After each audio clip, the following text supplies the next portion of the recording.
Hello, YouTubers, diecast collectors. It is the J-Man63.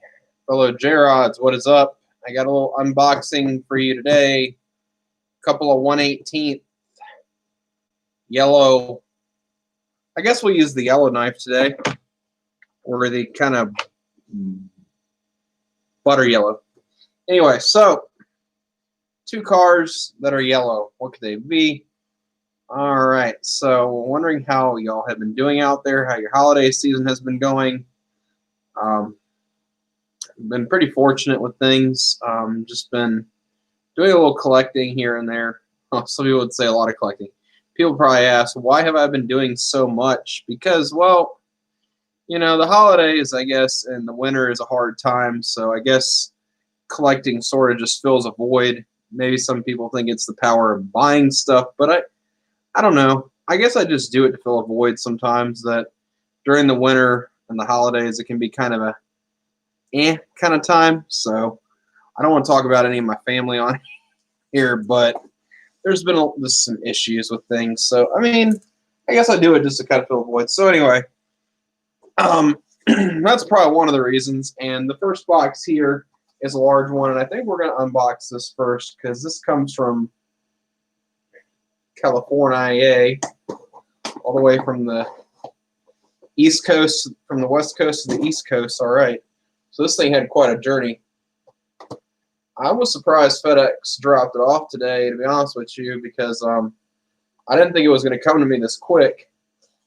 I thought I was going to get a lot more orders faster than this. I thought my Earnhardt coins would come in by now. I thought my couple of Hot Wheels sets, but this is all the 1/18 that I recently acquired, and from some decent sellers, I might add. Hopefully give reasonable feedback in the chance that I get to get on there again. So let me do this from the side because I don't want you all to see my address. I prefer to keep that kind of a secret. Let's see. Ooh, I was right on.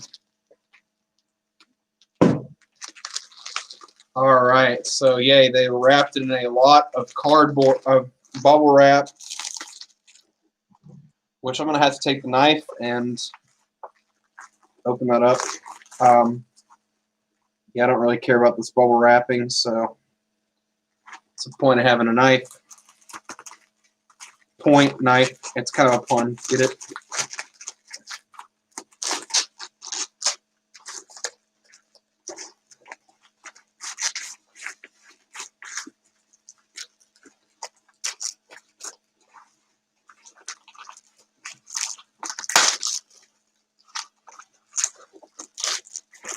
All right, so car very famous from one of my favorite car movies. This one is the old version, not the remake that everybody knows and loves, with Nick Cage.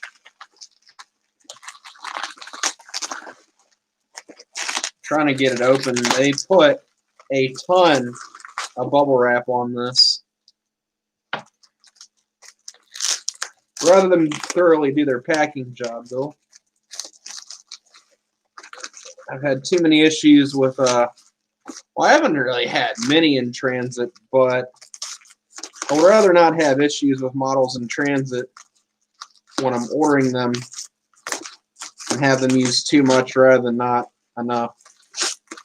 You get what I'm saying?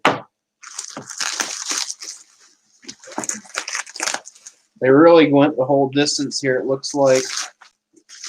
They didn't put cardboard around it, which is nice. See if there's an invoice. I don't want to be showing off info.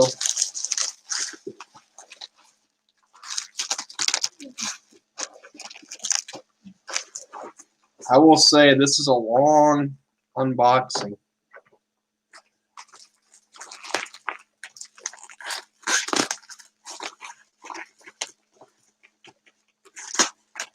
Everybody out there still wondering what's in it. I'll give you a hint, it's a movie car. It's got a lot of chase sequences. It had a remake with Nick Cage.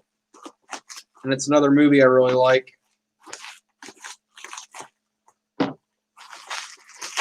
All right, there we go. I got the rest of the bubble wrapping undone. Finally, I can hear something in there. I hope nothing's rattling around. Otherwise, I might have to break out the old nail polish again. Yeah. Something I have wanted since I saw Greenlight come out with it. The 1/18th scale Eleanor from Gone in 60 Seconds, the original movie, not the gray one, the yellow one. I have wanted this for a while, and it's a nice piece. I will be reviewing this one relatively soon. Should be on my channel, so it says here, written and directed, produced by Toby Halleck. A runaway theatrical hit, and it defined the genre of car chase films. It's a lot of history surrounding it. Personally, I should probably stream the movie because people say the original is really good. But to have this in my collection is really nice. And if y'all want to know the price on Amazon right now, they are going for about $59, $60. If you're lucky, you can get it for $59 or $60. I think I got mine for around $70, possibly, which was not too bad of a deal considering what some of the 1/18th I paid for is. Not bad. All right, so we have another yellow car, which will be kind of interesting to, whoa. I think this is filled with packing peanuts. It seems like packing peanuts, yeah. Oh, Lord. We got messy peanut. I love these things. No, I really hate them. I freaking hate packing peanuts, man. And all the things y'all can pack crap in on eBay, packing peanuts are my least favorable. I know they're cheap and easy, but bubble wrap just says a whole lot more that someone takes a lot of care to box their shit up.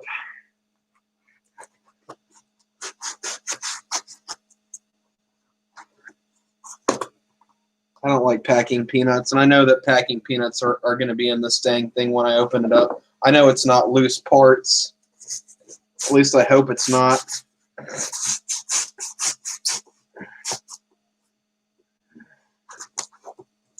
I think it's packing peanuts.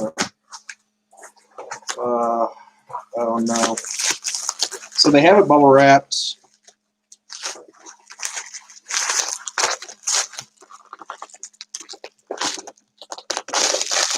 All right, so a box inside of a box.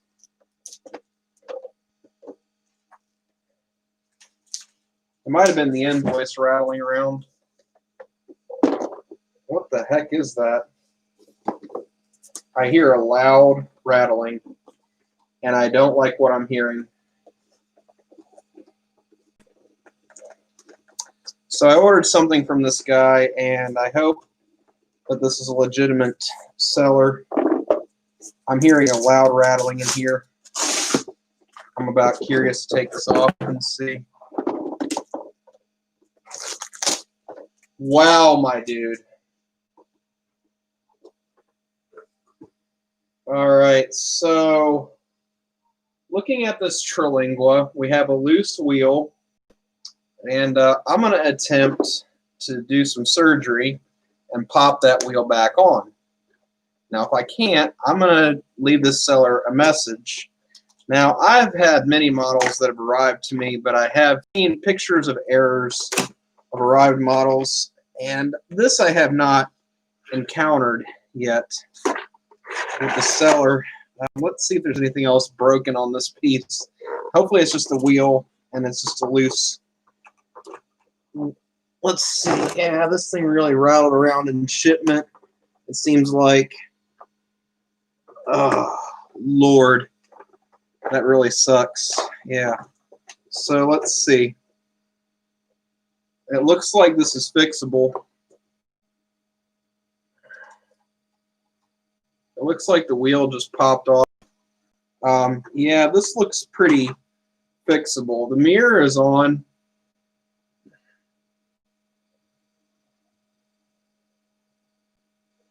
The antenna's still there. So nothing is damaged, just the front wheels came off, which I guess I can say I'm fortunate enough for something to have arrived intact relatively. But this was unexpected. I am going to leave the seller some negative feedback. I'm not going to lie there. But the wheel is fixable. I guess we can turn this into a review now since the car is unboxed technically. So guys, this is the 1/18 scale Shelby Terlingua Continuation Mustang. Now, I'm actually very fortunate that this was the only thing that happened to me in transit with this car. Just the wheels fell off, of course. That's going to very much reflect in my feedback of the seller, but as far as mishaps go and screw-ups go, that is a relatively... Now I'm looking at my box here and I'm not seeing any parts that are on this thing, so I'm pretty damn fortunate that this car is as intact as it is. And yeah, that actually makes my day a little bit better knowing that I'm not going to have to break out the friggin' nail polish. But as far as things go, I'm going to review the car right here and right now for you guys since we're already unboxed. And yeah, let me get this tape undone here. And with the mishap we had with the side view mirror beforehand, I don't want that happening with this model. We already had enough of a issue with that, so let me get this tape off. So now a lot of people wonder, is this a full-bred race car or is this just the continuation? Now I'm kind of curious because they had the Jerry Titus, but we're going to look at all the deets on this car. Underneath the hood, you can see they have, it looks like an upgraded version of what the Jerry Titus car had. If you want the racier version, you would opt for this model actually. And the hood, unfortunately, is a little loose, but that's just a characteristic of all these hinges that are just the regular dog-leg kind. They all get loose, and what I'm going to do to fix that eventually when I decide to display this in a case, I'm going to stick a toothpick underneath of it. Now, I see a second viewers tuning in. If you're tuning in, when I got this car, it was loose in the packaging, and both front wheels had popped off, but with these wheels, it's an easy enough fix, so I'm not too bummed about it. And looking at the motor, the detailing and depth is really, really nice on this engine. And you can see they actually put the spark plug wires in there and stuff. It's very nicely done. So on to the interior here. And I'm seeing if there's an actual flocked. Holy crap. I think. Do they have it in here? No, it's just basic plastic flooring. So on the interior here, you can see that the wheels move with the steering wheel. I feel fortunate that that's the only mishap I had, but likewise, when I leave feedback for the seller, I probably won't be leaving great feedback. Yeah. But thankfully the car came intact as a whole, and the only problem was the wheels had popped off. Check out the trunk. Look how they have the picnic matting in the back there. Did a pretty good job on the trunk, although if I wanted to add realism, I would have added a battery to the rear end. I'm not sure how accurate that is. And the trunk kind of snaps shut. And I'll show the underside of the car It's very nicely detailed. It's got a nice separate exhaust, and you see there's all kinds of stuff underneath of it. And there's no working suspension on this model. Just so you all know, it's pretty much like Shelby Collectibles has their detailing. Now, me personally, I would have opted for them to send this in a little more bubble wrapping, and when I heard that rattling, I was either assuming it was packing peanuts or something else. I'm actually very happy that it was only the front wheels that had come loose on this car. And let's see if the antenna actually comes up here.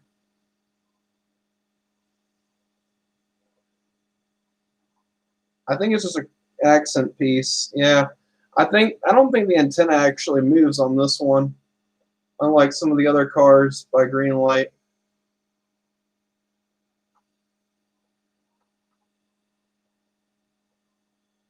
But this is the Terlingua continuation Shelby Mustang, which is really kind of a different car.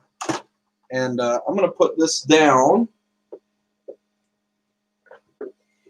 And I'll read to you the history of this car. And it is done as a continuation. Now, a lot of people wonder why the ugly-looking jackrabbit on the hood. Well, that was done to mock Ferrari, actually, because Ferrari had their prancing horse, and Shelby just decided to put the prancing jackrabbit on the hood.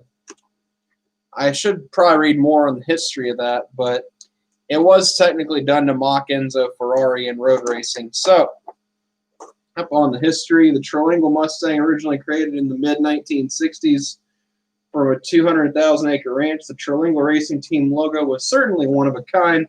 Carroll Shelby said, you know, it would be kind of neat to use this as a racing team logo, too. Shelby had developed the GT350R at the time and brought the first car to Green Valley Raceway near Dallas, February 15th, 1965. Ken Miles, and we should know him if we've seen the movie.